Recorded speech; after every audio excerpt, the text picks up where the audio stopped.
On était en train de sourire parce qu'on comptait les points qu'avait marqué aujourd'hui Renault en partant 15e et 16e. C'est effectivement un très beau résultat de repartir avec 8 points. C'est bien ça normalement, Cyril, mais on verra en contrat après, c'est pas le plus important. En tout cas, il y a des points pour les deux voitures. En fait, on ne s'attendait pas à marquer des points compte tenu de la qualif, donc effectivement, je les ai pas en tête, mais effectivement, ça fait plaisir.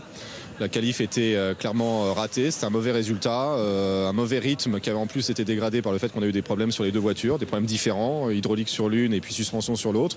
L'équipe a fait un super boulot pour remettre tout ça d'équerre entre la qualif et la course sur ce week-end avec un format un peu particulier et une course dans laquelle on a bénéficié effectivement de circonstances favorables, mais surtout un bon départ, un bon premier tour, contrairement aux 3 dernières courses où j'ai envie de dire que ça compense un petit peu.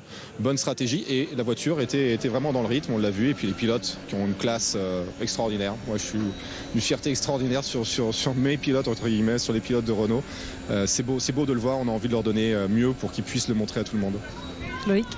Cyril, on a vu des grands écarts un peu partout entre les qualifications, la course, les performances. Est-ce que ce planning un peu particulier du week-end fait qu'il y a eu des surprises entre ceux qui étaient très performants en qualif et ceux qui ne l'étaient pas, et ceux-là qui par contre ont été très performants en course alors qu'ils n'étaient pas forcément ce matin en qualification?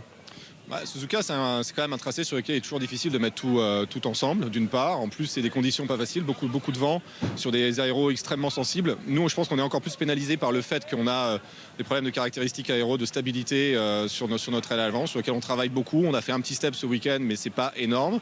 En plus, il faut savoir que le vent a beaucoup changé par rapport à vendredi, avec un vent de phase justement dans les S, qui viennent aider des voitures avec des aéros un peu plus faiblardes, comme la nôtre, c'est la réalité. Donc on a senti que sur les longs runs, on serait un peu favorisé.